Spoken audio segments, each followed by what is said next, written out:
Hello carpologists.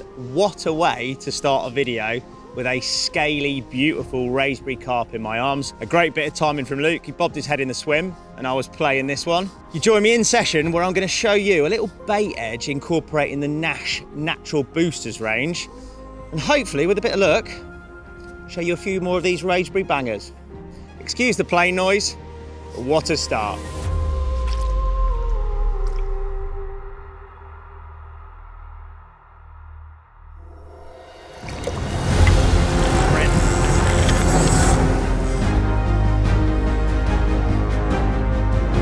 Well, Luke must be my lucky charm. He's just turned up. We've got some savage weather coming in, and I'm attached to a savage Wraysbury carp that is running me right towards some structure. It's a bit of a hairy swim. I'm fishing to a far bank set of snags, and it is very much hit and hold stuff on braid. So it's heart in your mouth stuff. And to be fair, the spot out there that I'm fishing is to the tree line, but it's quite deep. We've got about 13 or 14 foot of water just short of this tree line. Oof, he's flat rodding the life out of me.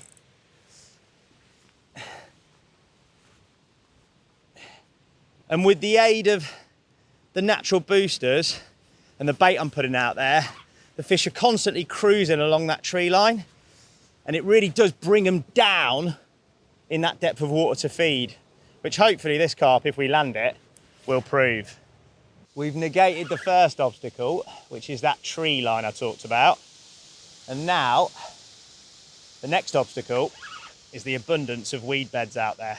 We're coming into the autumn, the weed beds are dying off, drifting through, but prevalent in this fishery are big old weed beds. So your gear's got to be up to it. Braided mainline is an edge, and it's a case of just steady pressure and letting the fish hopefully kick through.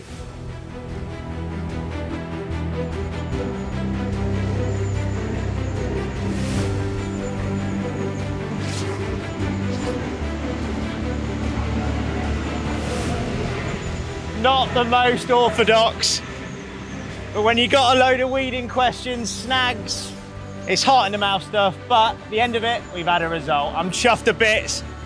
My heart is absolutely racing, mate. That was intense, wasn't it? As if the tree line weren't hard enough work on that first run and getting him away from it. Just look at the size of this weed bed. Testament to the tackle and the tactics, because we've had the bite. We've managed to get him through, and he's safely in the net. Oh, that's the one.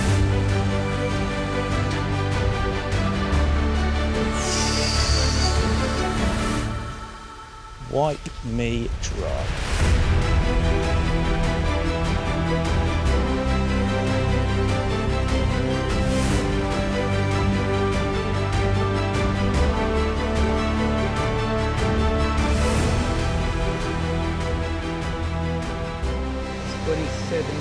$27.10. That'll do. I did not think he was that big, to be fair. Result. Let's have a look at him. Well, how is that? An upper 20. Wraysbury South Lake chunk. Absolutely beasted the life out of me. Had to deal with the snags, the weed beds, but we managed to land them, and I'm chuffed to bits as always. All the carp in here are exceptional. What I'm going to do after a few stills is slip him back, get some bait out and those rigs back out, and hopefully, if we're a bit lucky and a bit greedy, show you another one. But what a fish that is.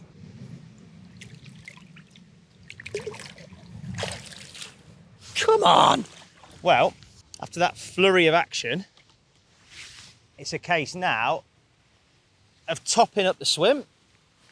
So I'm putting 10 dot spods right back out there on the money. I've recast the 3 rods, so they're all in position too.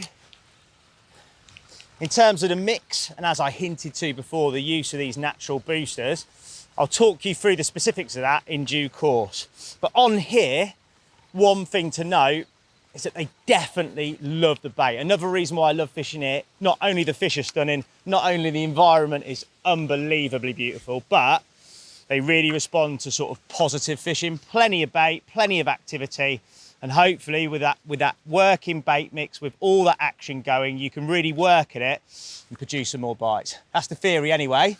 I'm gonna get a few more out there. They're gonna talk you through my mix and exactly what I'm using.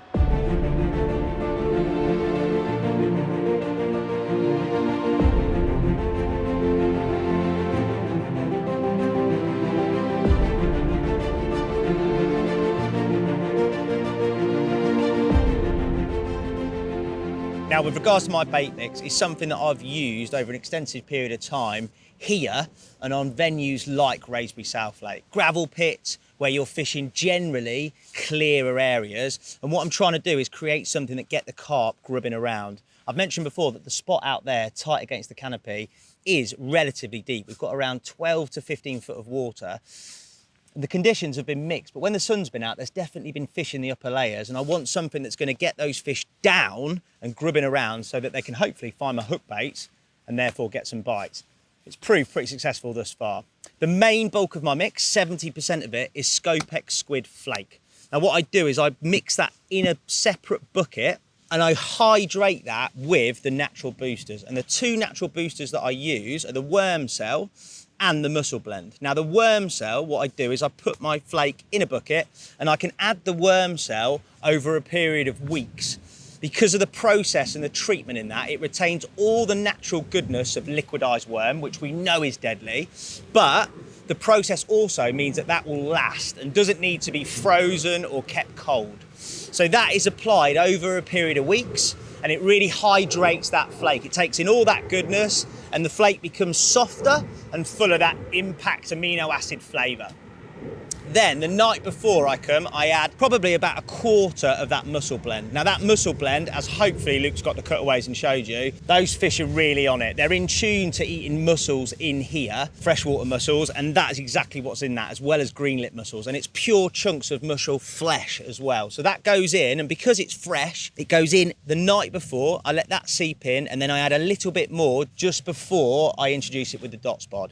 And that is the main bulk of my mix. To that, I add sweet corn, oily hemp, some Scopex squid spod syrup, and a mixed size of Scopex squid boilies, in this case 15 and 12 millers. I mix it all together just before I apply it, and that has been tried and tested winning formula when fishing in this type of situation. Clear water, you're trying to drag fish down to grub around on a spot, and there's no doubt in my mind, as you've seen in the sling, the pulling power and effectiveness of having that natural edge in your bait mix. Check it out for yourself, make sure you get on the natural boosters, and hopefully it will catch you a few too.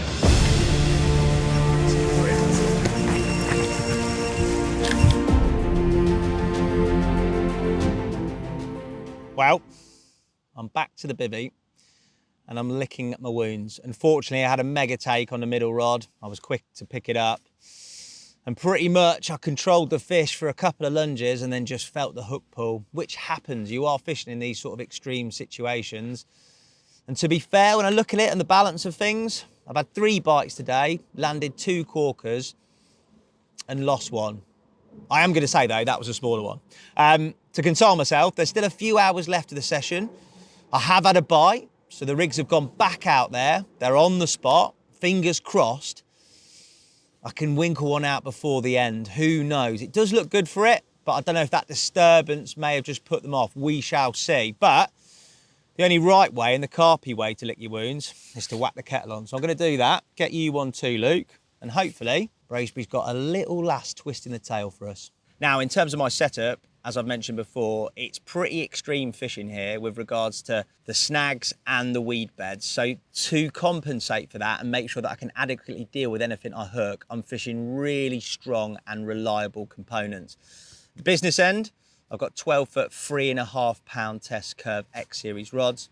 I've coupled them with the LR reels, the 10,000s, and I've got 30-pound braid with a 30-pound heavy duty mono snag leader or 20-pound fluorolink fluorocarbon. I tend to have about 3 turns on the reels of that, and I join that to the braid via an Albright knot.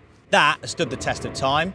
To the fluorocarbon leader or the heavy duty mono snag leader, I use a weed lead clip. I want that lead to be off on the take. I'm using relatively heavy lead, sort of 4 or 4.5 ounce leads to get out there in amongst this crosswind.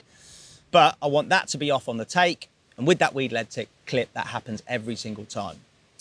The business end, the rig itself that goes onto the lead clip, I'm not going to teach you how to suck heads, a Ronnie rig.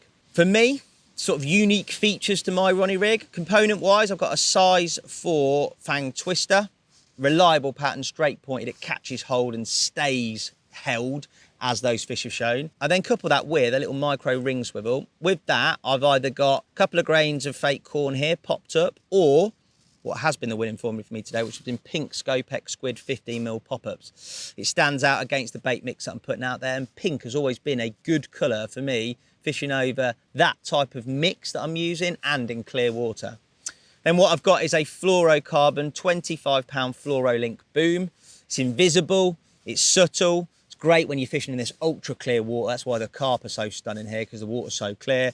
And the only other unique thing is at the actual Ronnie swivel end, rather than using something like a grinner knot, I'm using a perfection loop knot. What that does is give me a little bit more movement in this hook section, so that regardless of whichever direction the carp approaches the rig, there's that little bit of movement to help that hook section catch hold. That all goes with a tungsten anti-tangle sleeve onto the leg clip, out into the pond, and as you've seen, fingers crossed it happens again, but it works a treat. Well, the nth hour, the very last of the light, everything's packed up behind. We're about to go, and I've had an occurrence. It certainly don't feel like the same stamp of carp, if it even is a carp, that I've had, but it's another take, another illustration of how effective that mix can be with those natural boosters. And hopefully, after that lost fish, it can give us a lovely end, and I can drive all the way back up to Manchester with a smile on my face. I've got my fairy tale Wraysbury ending. He might not be the biggest, but what he lacks in size, he certainly makes up for in looks. He's a stunner, definitely one for the future on this mega complex. I had some struggles with the netting. Luke had to help me out, so thank you very much for that. There were some tangled lines and all sorts, but we got there. It's been a thoroughly enjoyable session. I genuinely love this place so much. It's my favourite place to fish. A massive thank you to you guys for watching. Hopefully, I've illustrated the effectiveness of those natural booster range. Integrate them into your fishing. I'm sure it'll catch you a few. Thanks very much for watching, and I'll see you again soon, hopefully. Mwah!